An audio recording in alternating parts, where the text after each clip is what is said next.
Everyone. Hi, good morning, everyone. Welcome to our BumpWise coffee morning on the 10th of February. I'm really excited. We have a really important topic today, and Vanessa, welcome to our call this morning. Um, the reason why we invited you is that I think we're getting more and more moms who are having kids later in life. So BumpWise is obviously focused on moms that are pregnant, have children, all the way up to when they're 10 years old. And we see more and more moms who are having children later in life, and therefore our target audience absolutely is affected by perimenopause and menopause. And we had a talk with, I don't know if you saw that on Facebook or on YouTube rather, with Valérie Druon of Oslo Health. And she was talking about basically the medical side of perimenopause and menopause. But today we're going to delve into real life solutions, like what can I do from my kitchen counter, and what should I be eating, what should I not be eating, drinking as well. And so we've invited you to talk about that a little bit. Vanessa, welcome. And would you like to give a little introduction of you and what your credentials are, where you're from, what you're studying, and what you're focusing on in your clinic as well? Oh, thank you, Joanna, and thank you for inviting me to be part of this BumpWise session. I always love being part of these sessions, and great if we can reach a wider community with this information. So yes, I did see that you had Dr. Valerie speaking about menopause. So, I'm really excited to be here to speak, I guess, more about the lifestyle side, because perimenopause is not just about hormones, it's about lifestyle as well. But just going back to an introduction about myself. So my name is Vanessa. I am a dietitian. I've been a dietitian for now 25 years. Showing my age. Yep. So I'm definitely the target market for this, this conversation. But I studied in Australia. And Yeah. since then, I've been working kind of all over. I worked in Australia, but also in the UK and in India.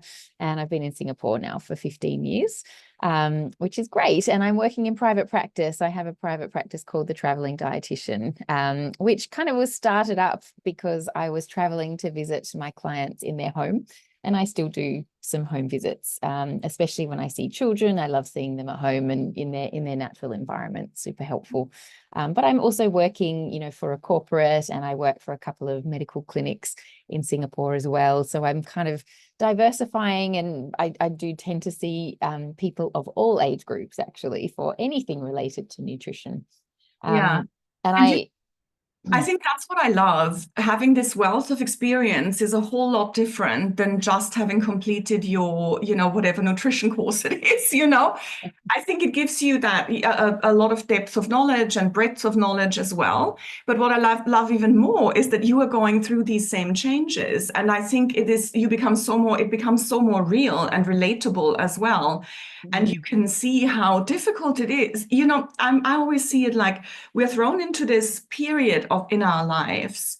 And now all of a sudden they're expecting us to do things and take charge and to actually change what we're doing. This is one of the hardest things, isn't it? Because we've been growing up in a certain way, we've been eating in a certain way, and all of a sudden this is no longer enough. Like now we need to make good choices. So That's right. And I think, it's very easy to dish out advice, but unless you're kind of experiencing it personally, I think that, it adds that extra level of understanding and empathy.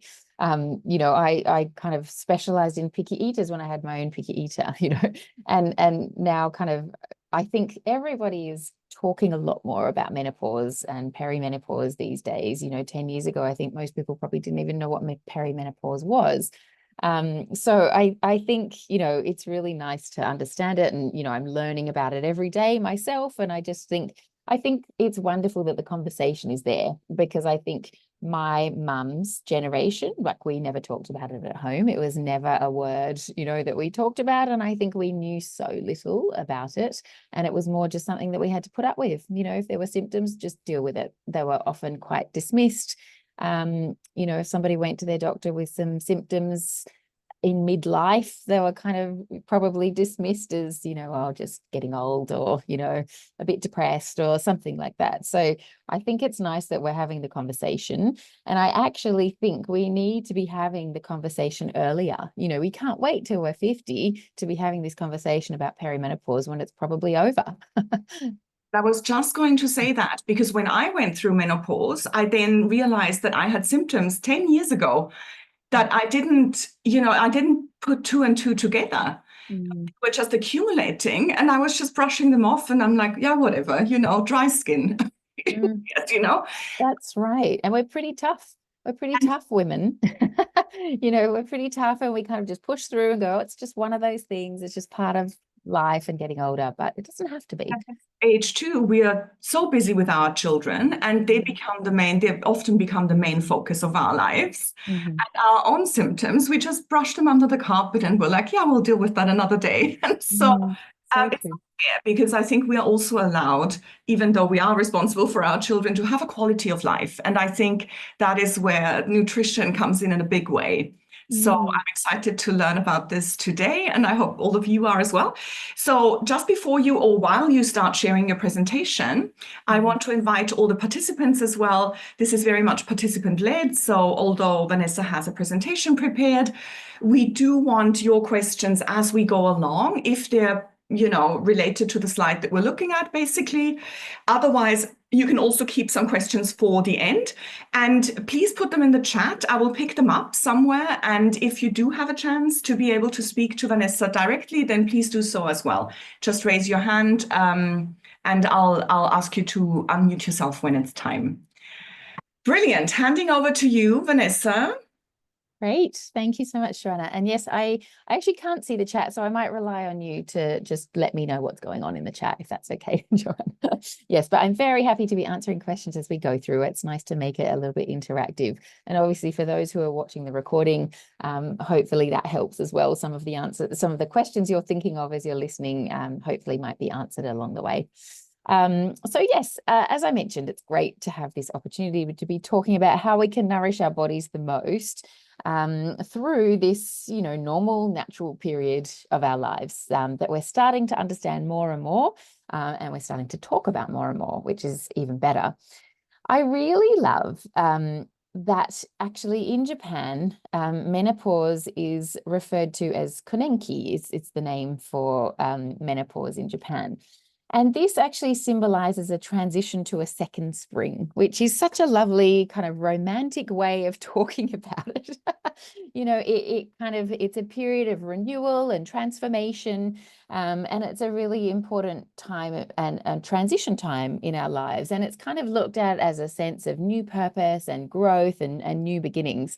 And I think, how lovely is that? We're often looking at it as decline, it's all downhill from here, and we almost dread this period. But if we look at it as the Japanese do, in a more positive light, that this is just another opportunity to it can be a great opportunity actually to be starting afresh.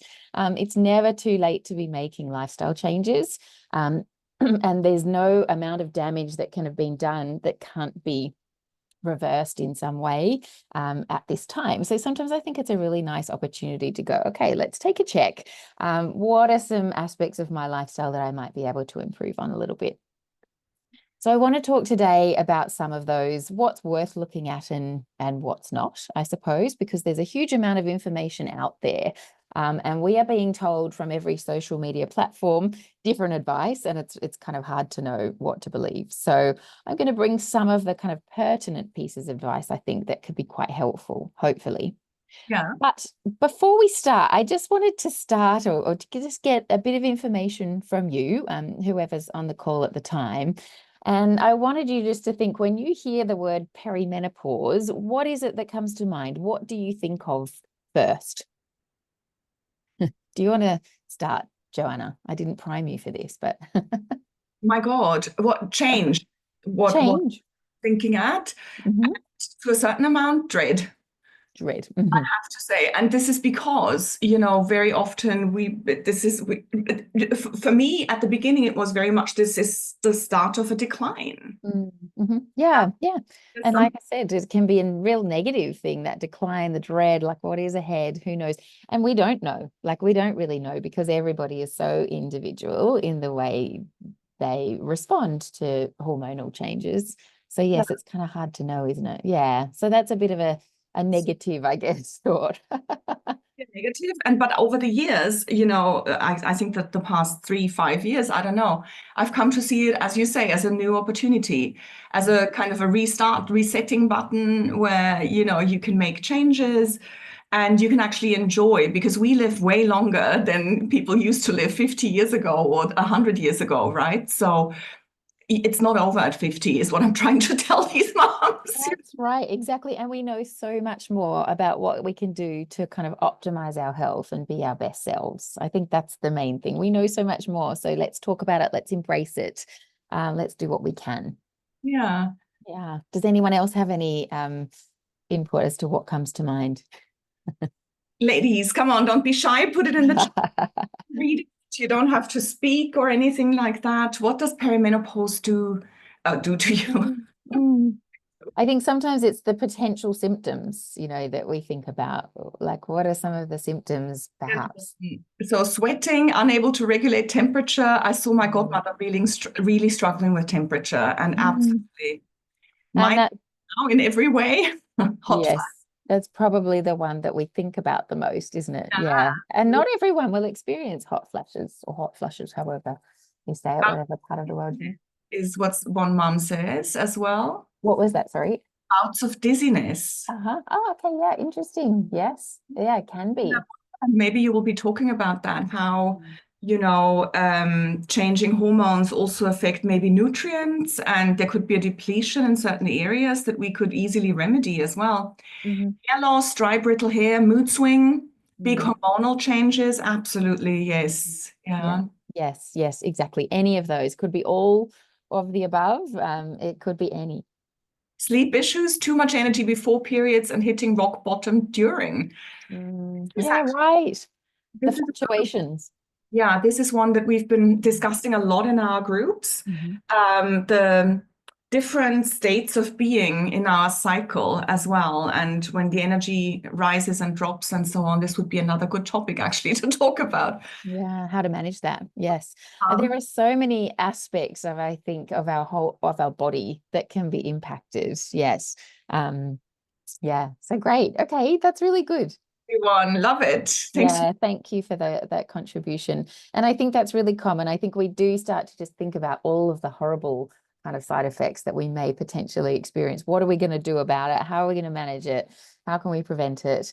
All of that sort of thing. So today I want to focus a little bit about what is perimenopause. I'm sure many of you are aware of that, but some of, I guess, the associated symptoms and health risks that perimenopause and the menopause transition might bring. And then some key nutrients that we want to be focusing on just to help us through this transition during our midlife. And I really want to emphasize this midlife, because I think that's such a wonderful term to use, because it is the middle of our life. It's not the end. It's not all down here from here. It's just we're halfway through, perhaps. And there is so much more to come, and so much so many amazing experiences and things like that to come. I do think that being able to be an intuitive eater is kind of a great way of managing some of our symptoms, and especially that might be nutrition related. So I want to talk a bit about that, and also just a check on how we can be monitoring our nutritional status. What are the kind of blood tests to be asking for and things like that to make sure that we're in our best state nutritionally. Amazing. That looks great. Great. So obviously any other topics that come up along the way, we can go there. But I think I just wanted to focus on, it is not just about the hormones. It's not just about taking HRT and monitoring your hormones and things like that. It's about looking at lifestyle as well, is very much a part of the package. Yeah. So this perimenopause, I think perimenopause means around menopause. That's kind of how it is defined. And it refers to the time which the body is making that natural transition into menopause, which then marks the end of our reproductive years. So it can be, can be a bit emotional for some that it's marking something so significant, but obviously a natural transition in our lives as well. So it's often called the menopausal transition, but perimenopause is far, far longer than menopause itself. Menopause is just really defined by once you've had 12 consecutive months without a menstrual period, then you've officially reached menopause, and then that perimenopause period is over. I think the thing is that perimenopause can start anywhere from mid-30s up to mid-50s. Yeah. And it can last for about 4 to 8 years, kind of depending on the person. But I think so, that's a lot of women that might be experiencing, and it can last for longer for some people as well. So like I said, I think we really need to be talking about it in our 20s and 30s, really, just to be preparing for that and knowing kind of what to expect.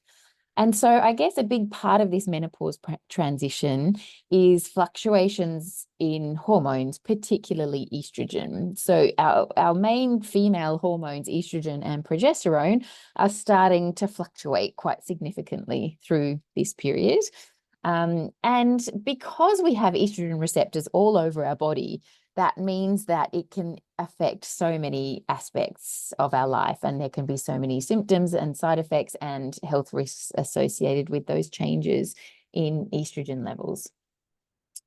And so things like our menstrual cycle might be changing, it might be lengthening or shortening, or we might be having kind of some periods where we're not ovulating at all. And so the symptoms associated with that are what we kind of notice the most.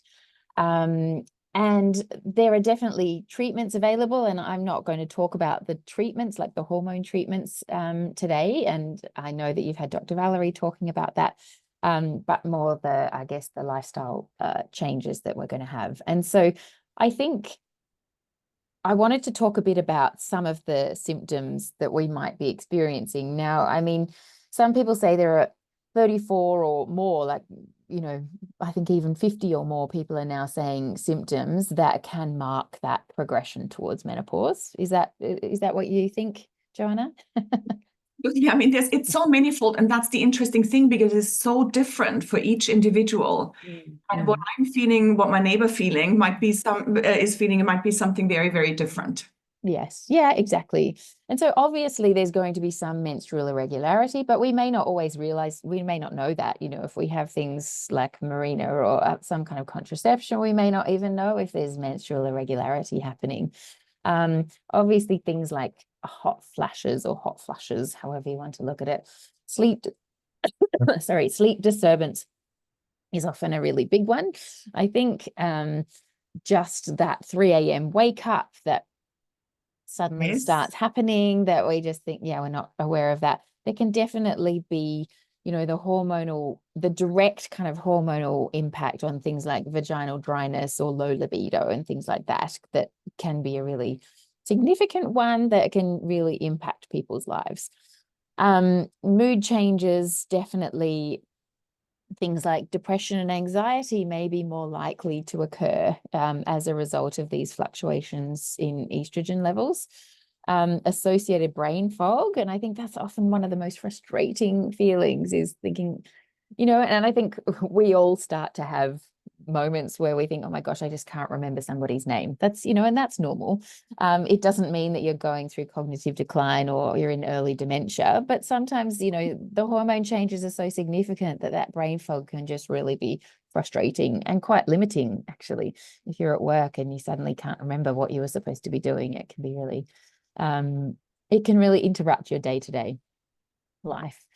I think, I want to touch on weight gain, and I do want to talk about it because it is definitely something that happens to many women. It's not inevitable, and I don't want to say, yep, you're going to gain weight, but I have to say about 50% of women are going to gain between about 1 to 1.5 kilos per year of perimenopause. So that is relatively normal. There are things that we can do to manage that, which I'm going to be talking about. But the average weight gain over a perimenopause period is about 10 kilos. So Is there any like, will I go back to my normal weight after? yeah, and like I said, it's not inevitable. There are things that you can do that I'm going to talk through, particularly things like, and I guess one of the biggest reasons is there are hormonal changes, but there are also metabolic changes that are going on at the time. So there's this perfect storm of fluctuating hormones and a slowed metabolism. Yeah. That's all happening at the same time. That's what people struggle the most around with the most, me included, is you do so many things, you introduce all this cardio and weightlifting and 100 other things, and there's zero change for your efforts, So Yeah. it can be the most frustrating thing of all. I think it is really frustrating. And I think it's that lean muscle mass reduction that happens naturally anyway. Over 30, we're starting to lose lean muscle mass every year. So I think that lean muscle mass is what influences our change in metabolic rate. So we start to burn calories less efficiently as we get older anyway, and then the change in hormones as well. So one of the biggest things that we can do really is to increase our lean muscle mass. That's the most important thing that we can focus on, which is why everyone talks about strength training and why strength training is so important as part of this perimenopause period, because the more lean muscle mass you're going to have, the faster your metabolism is going to become. And sometimes we can, a mistake we can make is to be doing too much cardio during this period. And, people say, I do so much, I go for a run every single day, and I'm eating less. And a lot of the time, unfortunately, because women are doing everything they can to lose weight and not seeing the results. So they start restricting further and exercising more, so they're often putting their body under quite a lot of stress. Actually, they're pushing themselves to the limit, particularly with cardio, and they're restricting their food intake. And so many women that I see in clinic frustrated with this period. They've gained weight, they're not feeling like their normal self, and they're down to 1 meal a day. And they come and they say, I'm hardly eating anything and I still can't lose weight. And that is generally the problem, actually. Women are restricting too much to see those results, and it's actually having the opposite effect. It's meaning that we get into this state where we call it starvation phase, where our body is getting into conservation mode. Our body thinks, well, I'm not getting this steady stream of calories. Any calorie that I get, I'm going to hold on to. I'm going to make sure that I've got enough to get me through. It's like preparing for famine. The body thinks, okay, I'm going to hold on to these calories. It's like when your phone goes into low battery mode, or what is it called? Like battery conservation kind of mode. It's kind of stopping to use the batteries. Like we stop burning calories when we get an inadequate intake. So trying the things that we can do to speed up our metabolic rate is one of them eating more regularly and getting a steady stream of calories. So giving our body a substrate to work from, giving it something so that the body knows it's going to be getting calories, it's going to be getting carbohydrates, it's going to be getting protein. So go ahead, use it for this exercise session so that you can get a lot out of it, so that you can actually work into gaining more lean muscle mass. And then it's focusing on building lean muscle mass. That's the other thing that you can be doing to focus on increasing your metabolism. So, in my next slide, I'm actually going to talk a bit more about the health risks associated with perimenopause and menopause. And actually, I do not include weight on there. So weight gain is more of a frustrating side of it, but I wouldn't say that weight gain itself is a health risk. So I'm going to talk about that more soon. But just before I move on to that, I think I just wanted to kind of focus on a couple of other symptoms as well. So one area that we're kind of only learning a lot more about these days is gut symptoms. And I think bloating is often a really common side effect of perimenopause and hormonal change in general. So bloating, constipation, even things like loose stools, all of that. And we probably, most of us know that even, when we have our periods, things like we do tend to open our bowels, more often during our periods because of those hormonal changes. And so when these hormones are all over the place and fluctuating so much, that can be something that's really affected. And unfortunately, these hormone changes can impact our gut microbiome as well. So, we may have not as good a balance of bacteria in our gut as we used to. So we have to think about ways that we can manage these gut symptoms as well, which I'll be covering soon as well. Things like changing cholesterol levels, which again, I'm going to cover, talking about kind of cardiovascular risk. But those kind of things, we think, these are some of them, but there are also kind of weird and wonderful kind of symptoms that, like things like burning mouth syndrome, I think is one that a lot of people kind of get, this burning mouth or tingling sensations. That can just be another product of, or sometimes people explain it like crawling skin. And this crawling skin kind of symptom is one that can be really debilitating if it's happening all the time.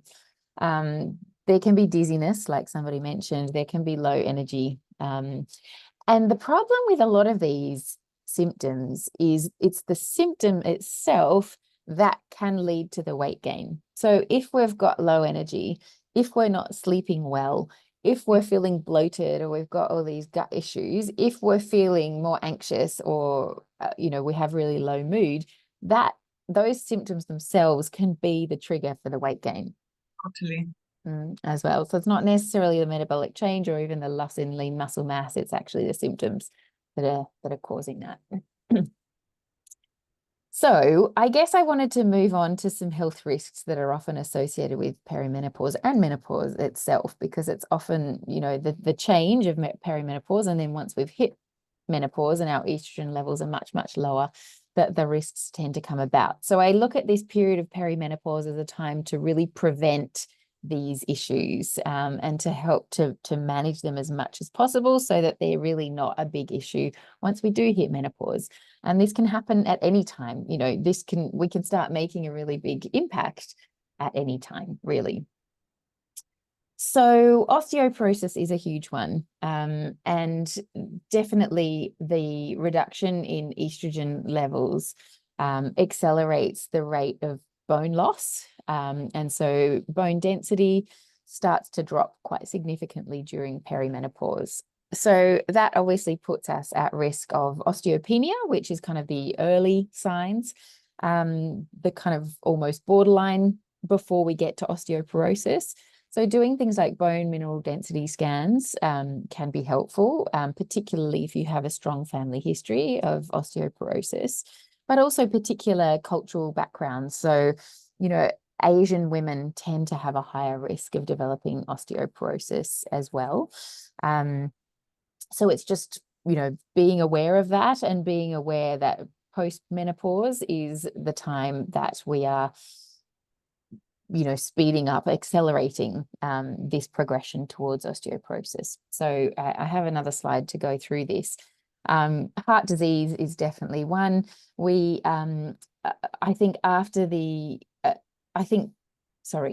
post the age of 50, we have double 50%, sorry, 100, what am I trying to say? Women are much more likely to die of heart disease than they are to die of breast cancer. Okay, wow. And it's because of this change, we are much more likely to, our cholesterol levels are much more likely to increase at this stage.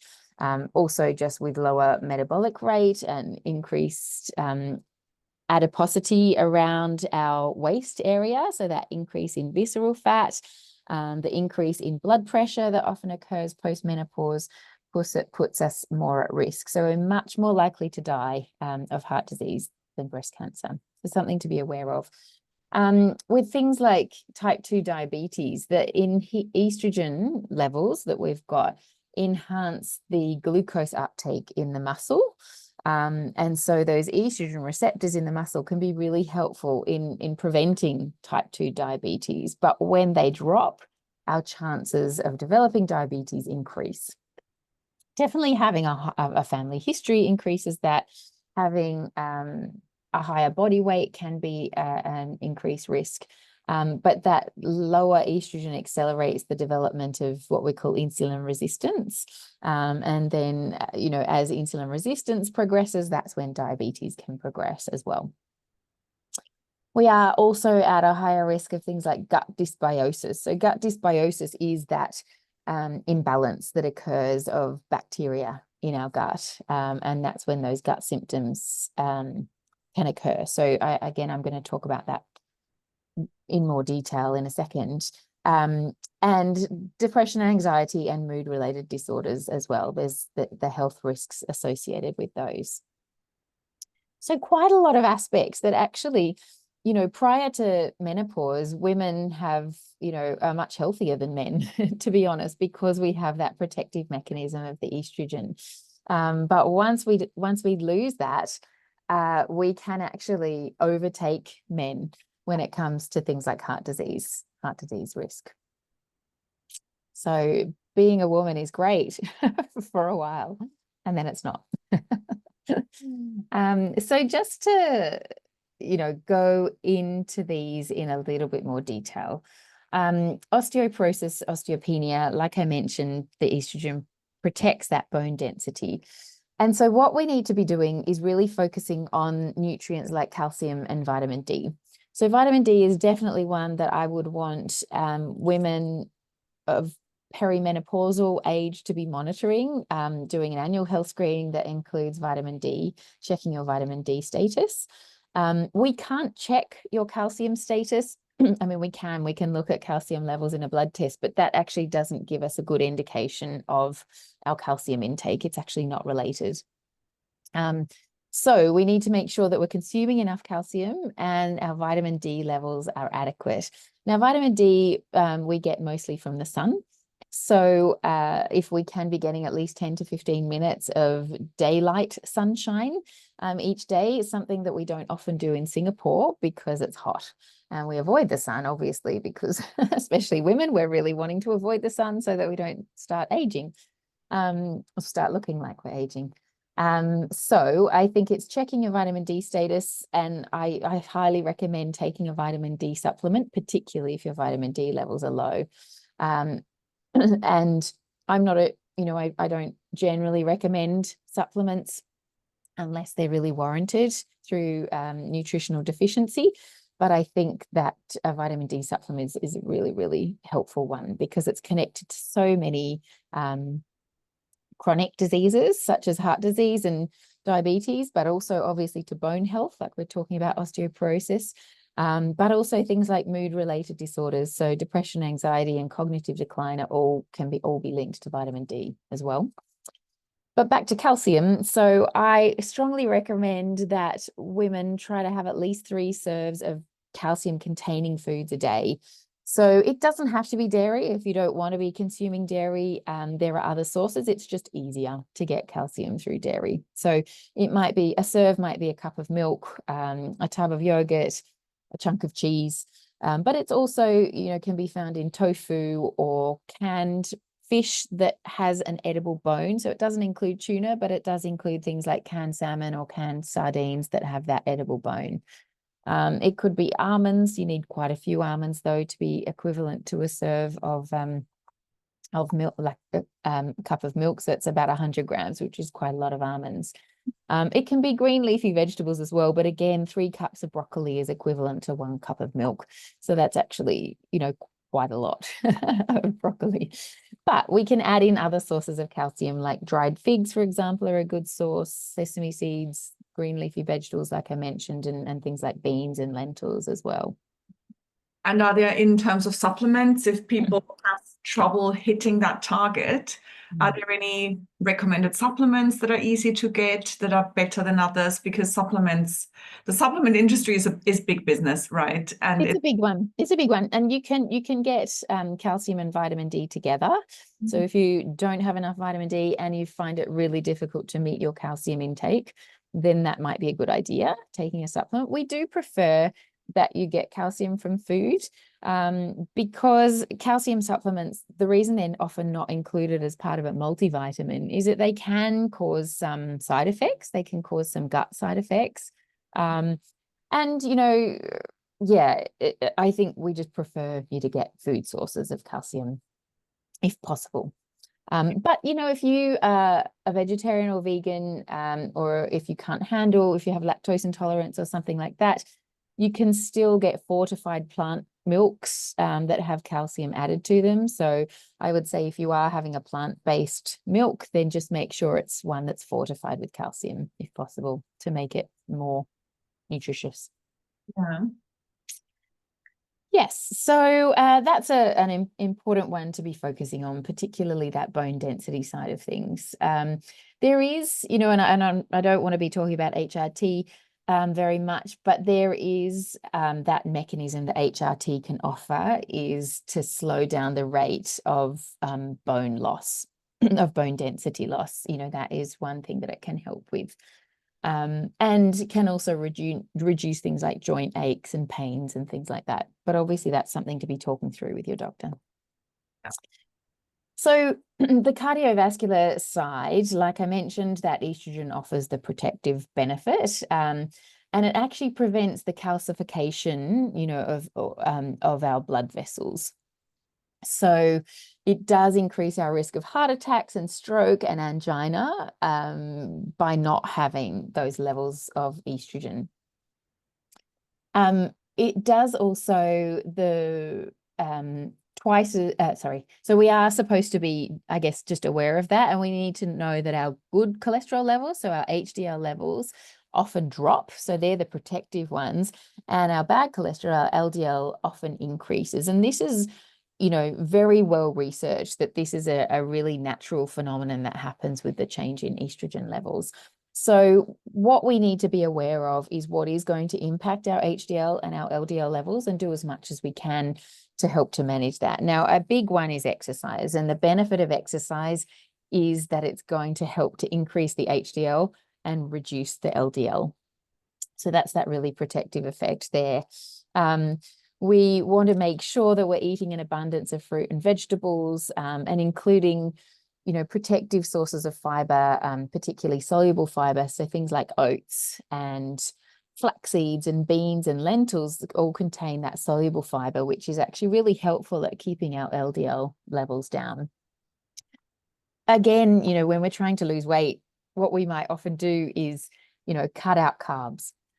Cut out grains, because we think, well, that's, you know, I'm supposed to be just having a lot of protein, so I'm going to cut out the carbs. But what we find is that, you know, then we're often eliminating some of these really protective grains that are helpful both for cardiovascular health and also for gut health. So it's just worth being aware of that. You know, if we're having just a lot of protein, which is, you know, if we listen to a lot of the advice that's out there, it's just eat more protein, eat more protein. That's what's going to get you through perimenopause.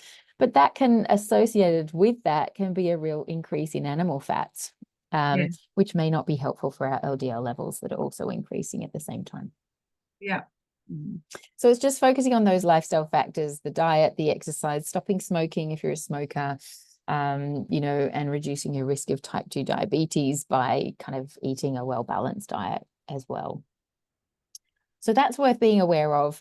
I think, as I also mentioned, that change in bowel habits that can occur. Now, I think the most important thing that we can do with our gut and boosting a really healthy gut microbiome is making sure that we're eating a variety of plant-based foods. So focusing on fiber. Most of us need to be having about 30 grams of fiber a day to have that protective benefit on our gut. And I just wanted to show you an example of how that might look. This is just an example of what 30 grams of fiber a day looks like. Now, a lot of women will look at this and go, that is a lot of food. I can't possibly eat that much food. And particularly if you've been restricting because you're trying to lose weight, a lot of this food goes out the window. But we need to remind ourselves of the protective effect of this. So it might be a couple of pieces of fruit, plus 4 to 5 serves of vegetables. So, you know, a serve might be a cup of salad or half a cup of cooked vegetables. It might be a couple of portions of whole grains and maybe 1 or 2 portions of nuts or seeds or legumes or something like that. So this is where having 3 balanced meals in our day is helpful.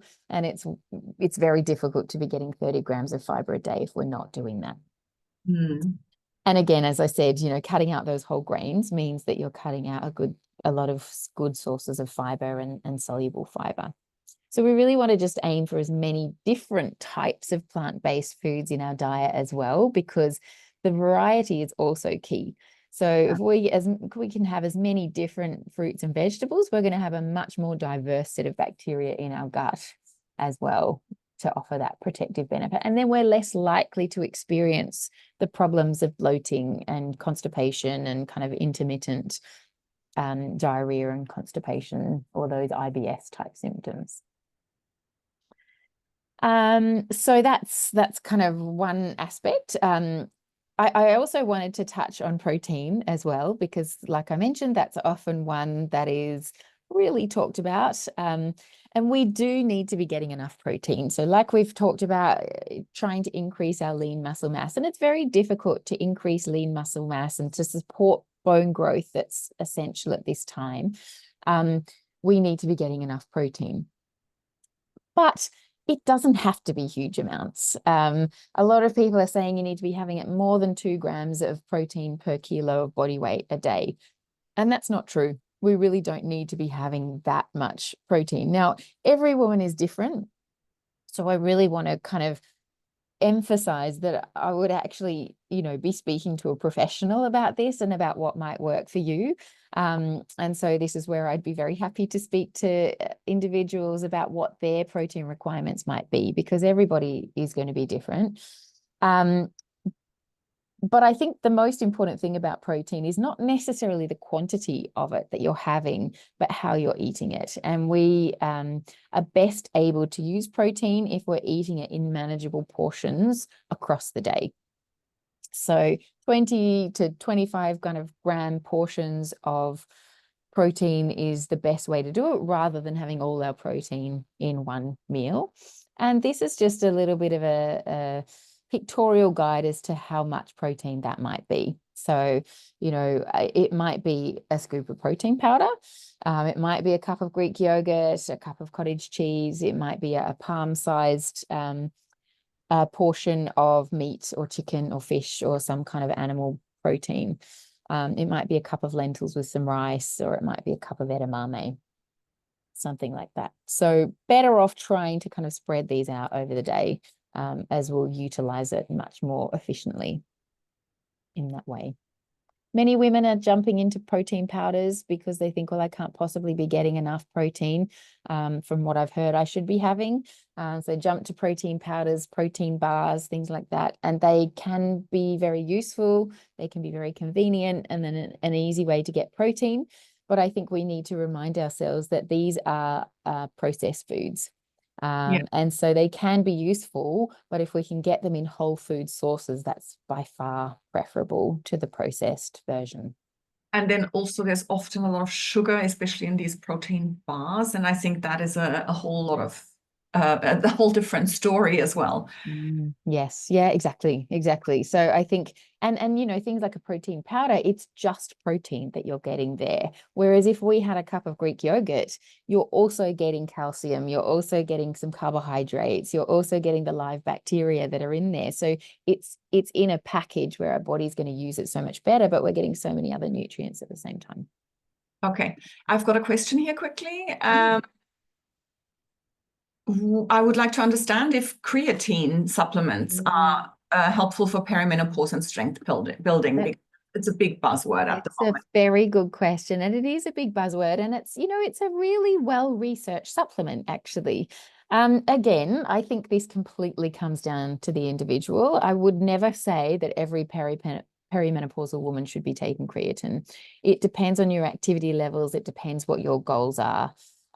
So that's something I think is a really individual answer. There is nothing wrong with taking creatine. I think we do need to change our mind shift that it's just for 20-year-old men who are trying to bulk up. That's not the case anymore. And it can be a really useful way of really, I mean, the way creatine works is it means that we can exercise for longer. You know, it just helps to increase our stamina and we can go for longer. And if you feel like you're getting to that fatigue stage quite early, it can be really helpful in you getting more out of your workout. But if you're not working out, there's no point taking creatine. You're not necessarily going to build muscle by just taking creatine. You need to actually be putting the hard work in at the same time. Done. Shame. That's bad news. Yeah, I know. It's not the magic bullet that everybody thinks it might be. Yeah, great question though. Thank you for that. So, you know, I've just got a couple more slides. I just want to get to the nutritional status, but you know, for many women, this is the kind of balance that I like to look at. This is the Canada's Food Guide, and I just really like the picture. I think it's lovely. That, you know, a lot of us should be aiming for this kind of balance at our meals, that we're aiming for about half a plate of vegetables and with a lot of diversity in there.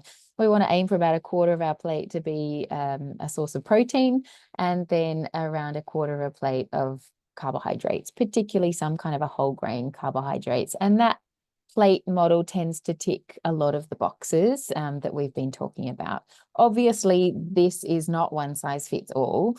And again, it comes down to what your specific goals are and what your weight is and your activity levels and that sort of thing. So better to individualize that, but it's a nice kind of guide to be working towards. Yeah. Just, I think one thing about eating well is about being able to tune in to our internal cues. And when we are following rules, you know, when we're following a certain amount of protein that we need to be eating each day, and when we are telling ourselves that we should only be having one meal a day and following all sorts of kind of food rules, this is where intuition completely goes out the window. If we're aiming even for a particular number of calories, we forget that actually our body's internal cues are the most accurate. You know, we want to be able to rely on our hunger and fullness cues. And these, we've often lost these over time. You know, we're great at checking in with hunger and fullness when we're a child.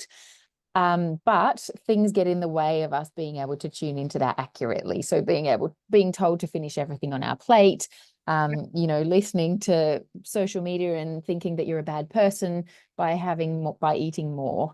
And so when we start to ignore these hunger cues, then it becomes easier to ignore fullness cues as well. So I think it's kind of trying to relearn those hunger and fullness cues. And that's definitely something that I love to spend a lot of time with people, is how can we really trust these cues? When can we trust them?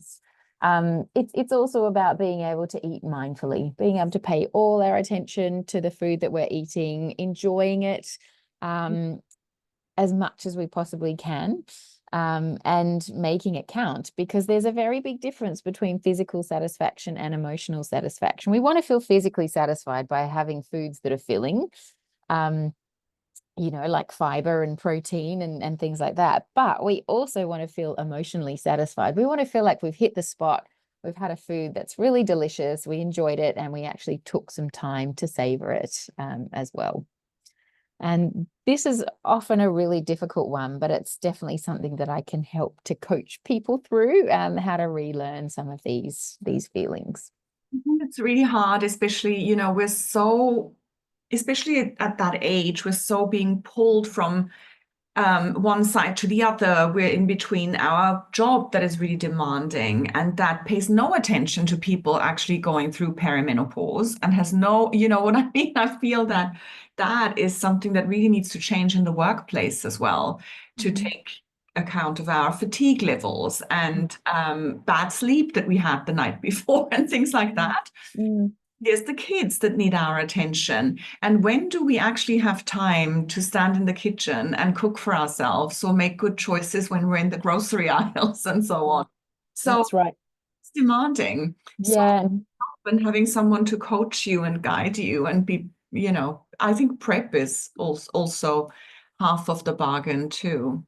And I think you're right. Having children and a busy work life and stress and all of that sort of thing, that all interferes with this ability to be intuitive. And so that totally can all go out the window. I mean, everyone knows that sitting down to a meal with young children is never a relaxing environment to be eating in. So yes, I totally get that. I totally get that. And I mean, the impact that stress hormones can play on our appetite as well. I mean, it can enhance our appetite, but it can also dull our appetite, and neither is necessarily a good thing.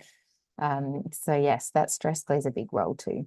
Because digestion, if you think of the sympathetic and parasympathetic nervous system, if I'm constantly, on high alert, my digestion is going to take a back seat. And then how many of those nutrients am I absorbing? And, it's this whole... Exactly right. Yeah, it's a really good point. Yes. Yeah. And, I mean, any kind of stress at a mealtime, it just shuts our appetite down, and then shuts our enjoyment factor down as well. Yeah. And ultimately, my job is really to be helping people enjoy food again, making it should be a really positive aspect of our lives. So just before we run out of time, I just, finally just wanted to have a little bit of a chat about things like blood tests. And if you are having annual health screening, I think this can be really helpful. And there are definitely some nutrients that hopefully your GP will be wanting to look at, but it's always worth bringing it up and having a list to remind them that you want to be checking things like ferritin levels. So ferritin is a measure of our iron stores. And, some blood tests might only be checking hemoglobin. And if your hemoglobin is fine, we might automatically think, our iron is okay. But it can be very misleading just looking at hemoglobin. Often our hemoglobin is fine, but our iron stores are really low, which is a big reason for fatigue. So ferritin is probably one of the most important nutrients that I would be wanting to look for and monitoring, and rectifying if it's low. So looking at ferritin along with some other iron studies as well, comparing to, iron saturation and things like that at the same time. But also vitamin B12, and vitamin B12 naturally goes down as well during menopause. So we just may be less likely to absorb it as efficiently post menopause. Yeah. And it's definitely absorbed in the gut. And so we want to make sure that there's no malabsorption going on and that sort of thing. So particularly vitamin B12 is found in animal foods. So if we are eating animal foods regularly, if we're a vegetarian, if we're still eating eggs and dairy products, then we should be fine. But if we're not having dairy and we're not having eggs or any other animal source of animal proteins, then we need to be checking and keeping an eye on our vitamin B12 levels. Mm-hmm. Vitamin D I've mentioned, and lipids, so cholesterol levels, I've mentioned as well. So definitely, because of the change that we see with changes in estrogen, we need to be monitoring those on an annual basis. We also want to be looking at fasting glucose, and then HbA1c, which is a measure of kind of looking at our average blood sugar levels over a 3-month period. So that can really give us more information about our risk of developing type 2 diabetes as well.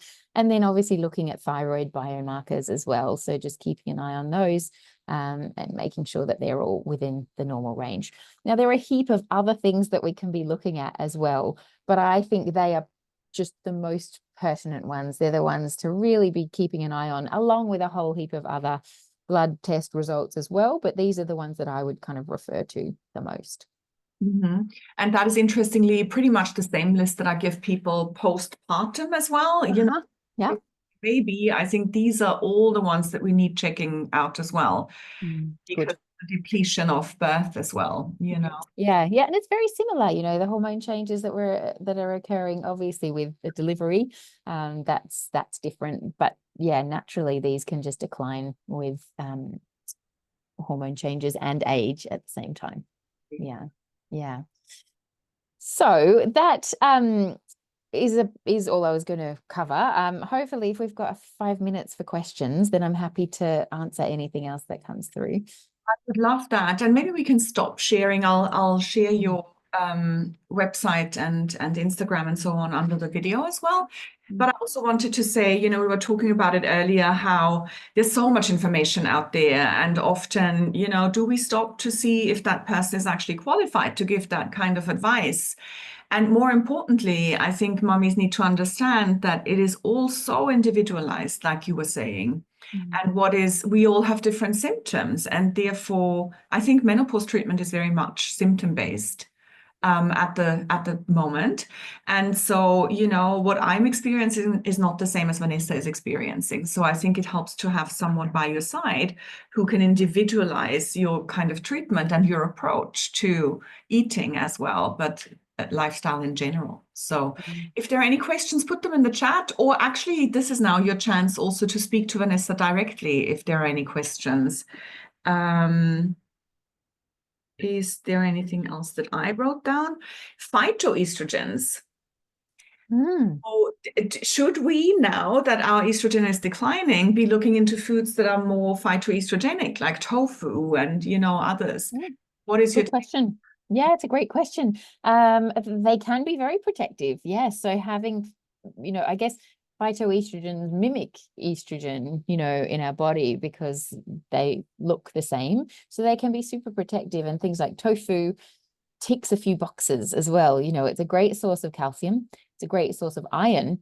So when we're looking at those two nutrients, which we really want to be monitoring, that can be a really great source, plus the soy side of it. So it can be offering the phytoestrogens as well. Things like edamame are another great one, a great source of protein, a great source of fiber too.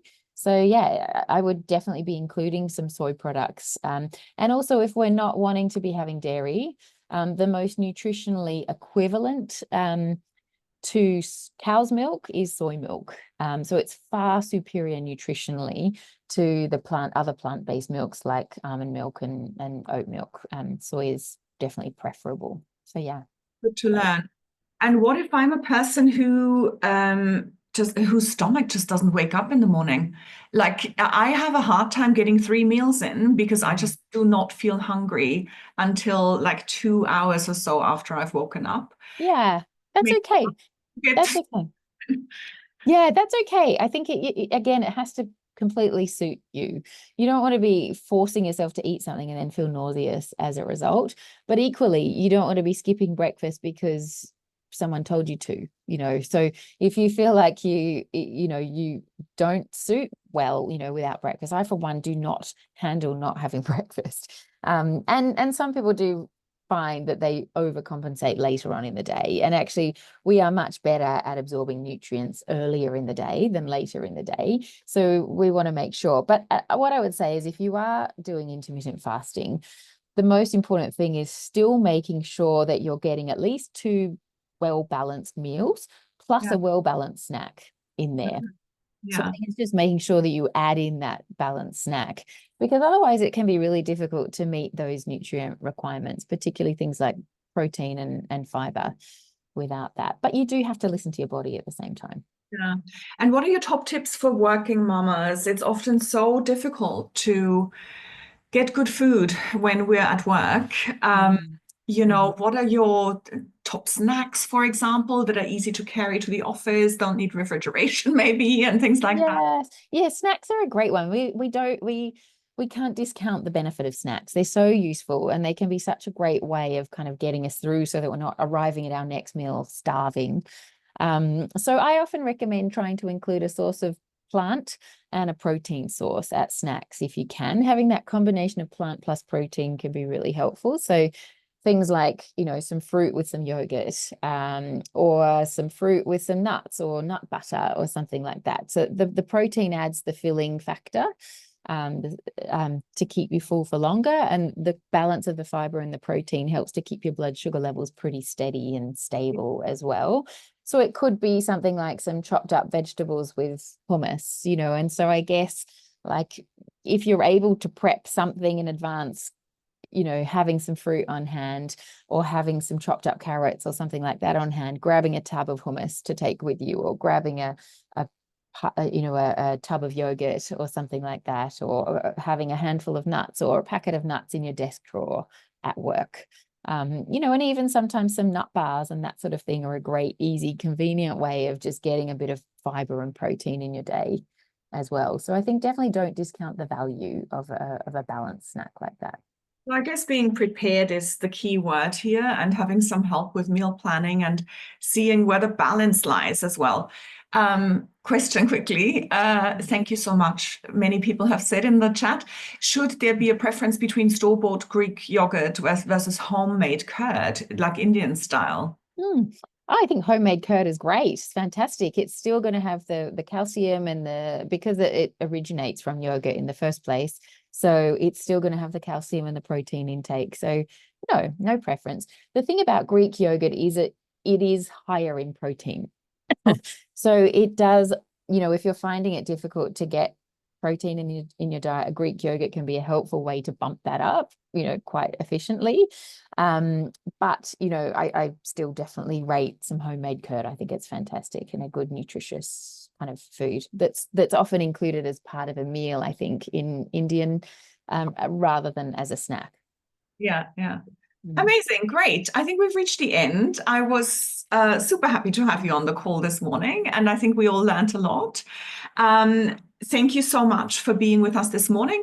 And I'll send the link to the video on YouTube to you as well to share with your audience. And then all the mummies will see it, be able to watch it at a later stage, because we had lots of mums ask for it because they were at work and couldn't join in person. So thank you so much. It was really valuable. No problems. Thank you for having me. Yeah, nice to chat with you all. See you all next week. Okay, bye-bye. Bye.